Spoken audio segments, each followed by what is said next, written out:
Hello and welcome to my art studio. My name is Jenna Bosiger and you're watching my painting channel. Please hit the like, subscribe, and the bell to show your support, and I appreciate it very much.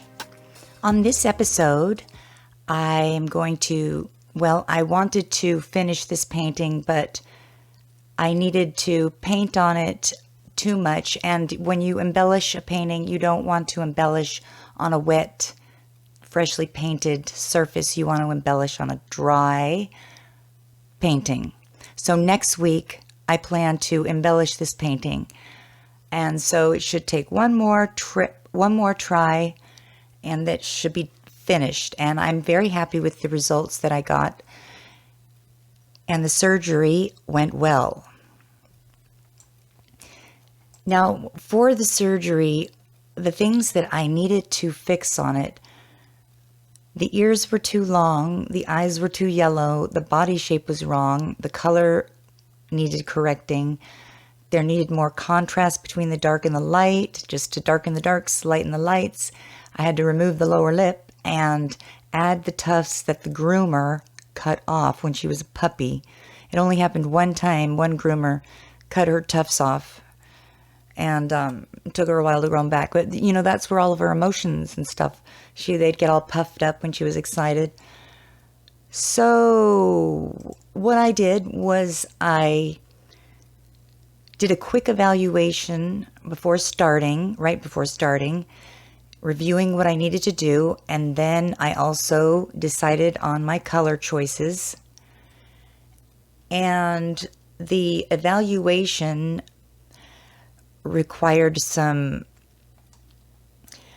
I had to get some proportions right.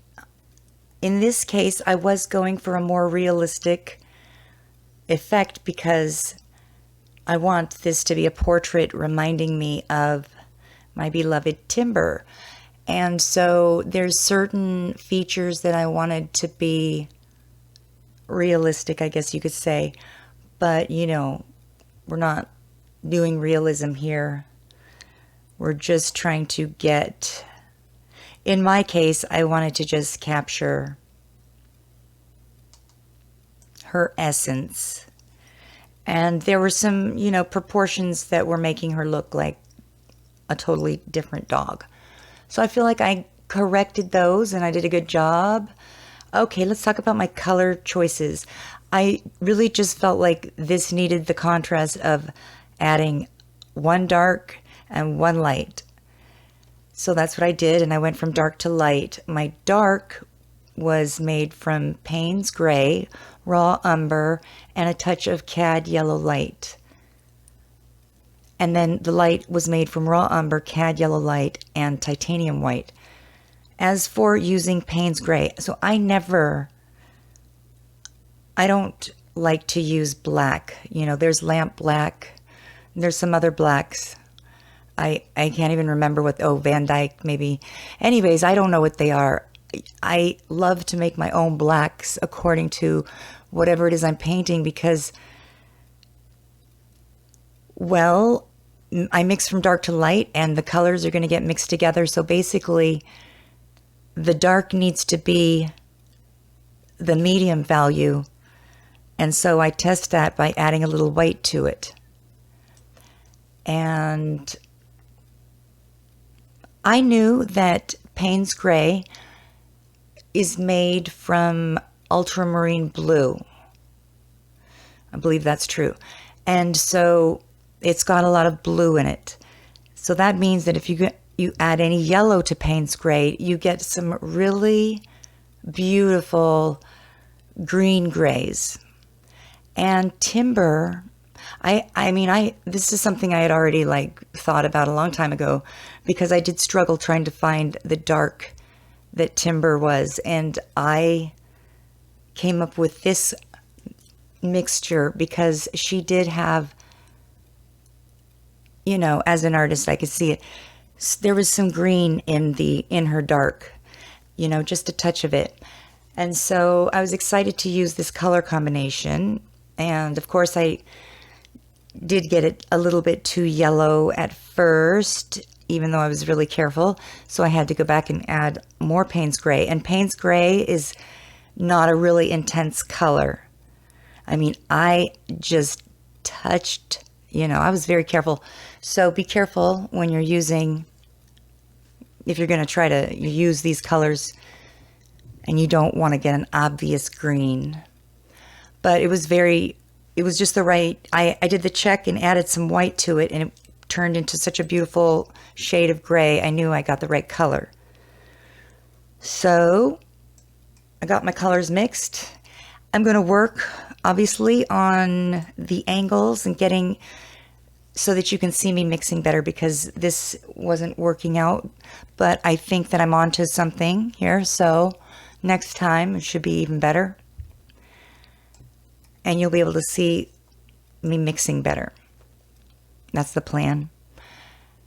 And I painted for about 40 minutes. I always like to time myself painting, starting with mixing the paint. Don't start with the evaluating and all that. Did have the right proportions from, at the top of her head. I just needed to come in below her ears and cover that up with some fur there. That made the big difference. And then her eyes, she had brown eyes, and so I added some brown to her eyes. And then, there was, the body shape was all wrong. And I'm still, the tufts on around the edges, I'll work on next time to perfect those a little better. But it looks so much like her. I put the little heart on her forehead that is in the picture and darkened it up, lightened it up, and fixed the ears a little. And that's it. I'm done. I'm going to let this dry. It's not a thick application of paint, so in 1 week it should be dry, and we'll be ready to embellish it, sign it, and it will be done. I will feel so good about it. As an artist, to be able to say, this is done. I'm done working on it. I've been working on this for since she was a puppy. So how many years? 12 years, I guess. Okay. Well, and so to be able to say after 12 years, this painting is officially done is a good thing. All right. So I'm looking forward to next week. Also going to need to work out a little bit of some kinks here with the sound, with the views. But I think that I can dial this in and get it better every time. So until next week, I appreciate you watching, and please hit the like, subscribe, and the bell. And until next time, bye.